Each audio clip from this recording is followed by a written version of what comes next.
Kamusta? Today I will show you how to replace the automatic transmission fluid, filter, and gasket on a Toyota Wigo. This is part 2 of this project. I changed the ATF on this 2017 model 2 weeks ago, but since we can only remove half of the oil because the other half is inside the torque converter and transmission oil pan, we will do the same process again. We will do this to make sure that we have taken out most of the old fluid from the transmission. Maglalagay din tayo ng bagong ATF strainer at gasket.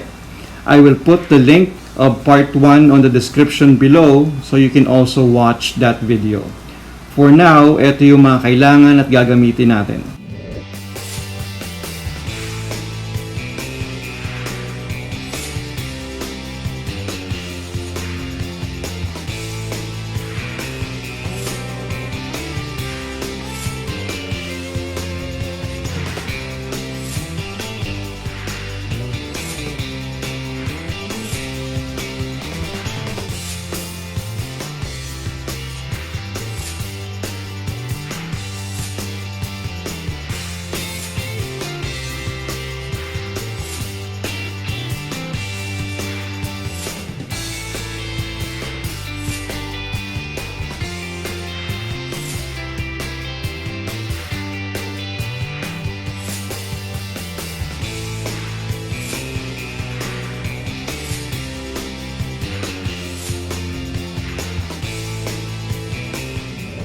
Open the hood. Take out the transmission dipstick from the filler tube. Let's jack up the front of this Wigo because we will go under it in a bit.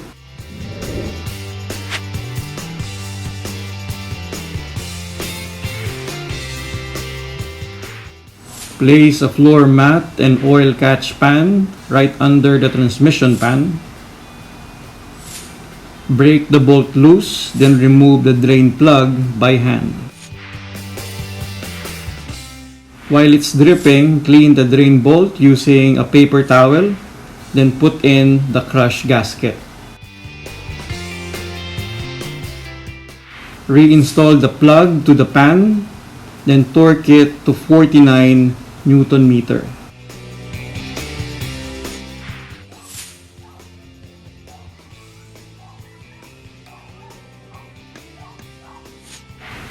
We will now take out the 18 bolts from the pan using a 10mm socket and a short ratcheting wrench. We're using a 10mm socket and an extension bar to remove the bolts. Use both hands to control the oil leak. The Toyota Wigo's filter has no screws or bolts. It has 3 clips serving as fasteners. So we need to press those clips before we pull out the old strainer assembly from the transmission valve.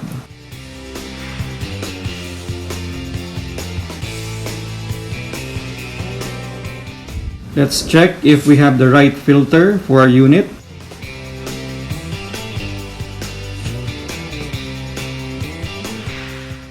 Check the clips on the new strainer. Make sure na hindi sila sira o bali.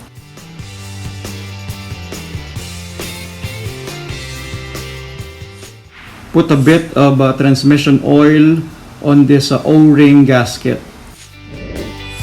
I don't have and I don't like the smell of brake cleaners, so we will use paper towels to clean the pan, yung medyo makapal.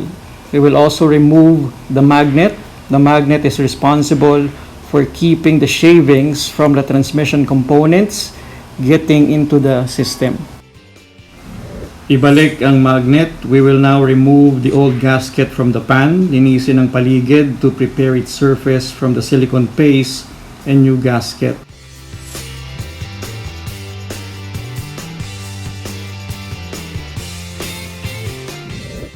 This silicone paste, which is recommended for both rubber and metal, will keep the gasket from moving when we install it.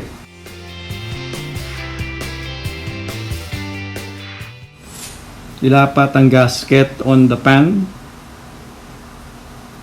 make sure you will see those 18 holes of the pan through the gasket. Linisin ang paligid for the last time. Hindi na siya gagalaw.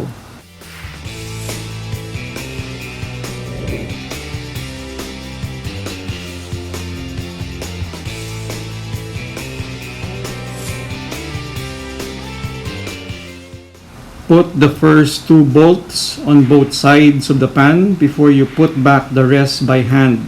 It's also a good idea to use a 10 mil socket in hand tightening these small bolts. Our cue to stop is when we cannot turn it anymore.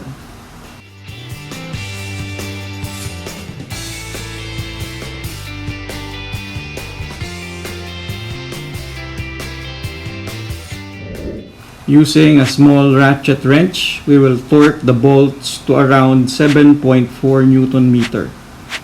Kung medyo mahigpit na, turn the wrench another half inch.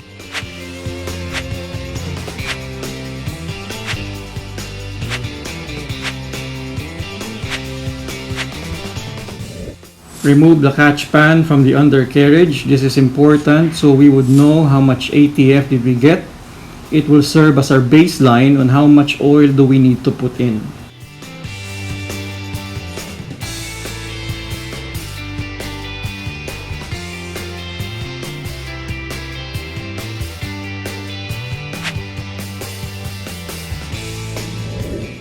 We got 3 liters of oil after removing the pan and filter, so we need 3 liters of Toyota ATF Type T4. Tanggalin ang jacks.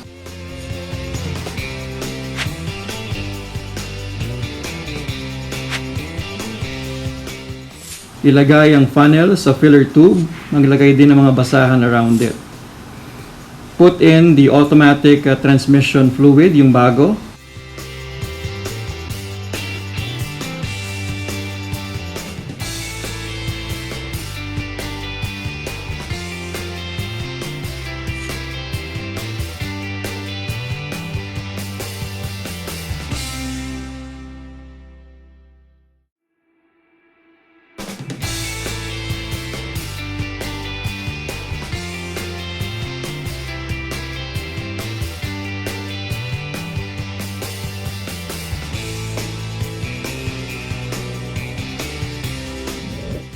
Remove the funnel and rags. Check for leaks.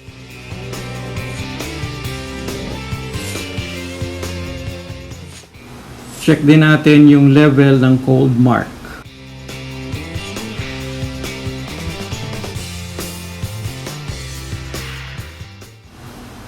It's right where we want it to be.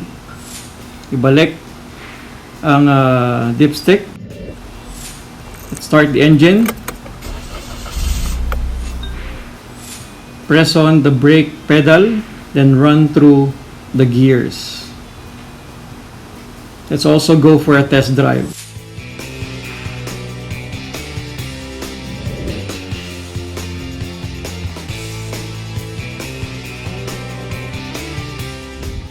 While the engine is still running, check the ATF dipstick level. It should be between the low and high spots of the H mark.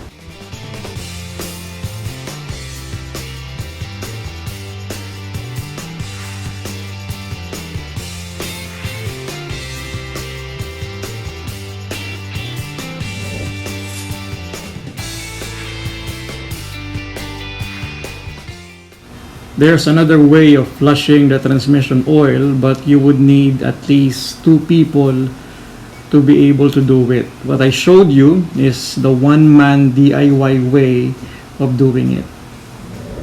I hope marami kayong natutunan, and I hope you would take on the challenge to change the transmission fluid, filter, and gasket the DIY way.